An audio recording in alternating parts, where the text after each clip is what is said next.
ভাইরা দেখেন এই লিচুর অবস্থা কি, এলো চেহারা এই যে দেন, যারা আইতেছেন একটা লিচু এখান থেকে নেন না, একটা ডাইরেক্ট কলেরা হইব।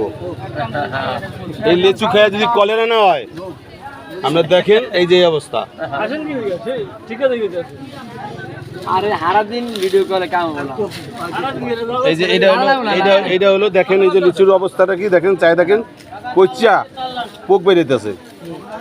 আসলে এটা দুঃখজনক ঘটনা। এই সমস্ত লিচু বাজারে বিক্রি হয়, এটা এই দোকানদার কি এরি কি পচা লিচু আনছো কম টাকা দিয়া আসে হ্যালো কথা কনবি এই এই কি হইছে কি পচা লিচু আনছো বাজারে? পচাই জালের দাগ লিচু সবাই আন। হ্যাঁ সব লিচু আসলে দেখতে পাচ্ছেন যে দেশের আইন কানুন কি অবস্থা হয়েছে, যে লিচু পচা কি খাওয়া যায়? এই কৃষি অফিসার তো ওনার মামলা করে ভাগে এই যে অবস্থা দেখেন, এই পরিস্থিতি আপনারা কি মনে করেন? পচা লিচু খাওয়া যায়? না না খাওয়া যায় না, খাওয়া যায়। হ্যাঁ আপনারা কি মনে করেন খাওয়া যায়? তাহলে এই লিচু টাকা দিয়ে নেয় মানুষে, এই যে অবস্থা। প্রিয় দর্শকবৃন্দ, এটা অবশ্যই আপনারা কমেন্টসে জানাবেন যে এই ধরনের যারা এই কাজ করে তাদের কি আইনে হওয়া উচিত।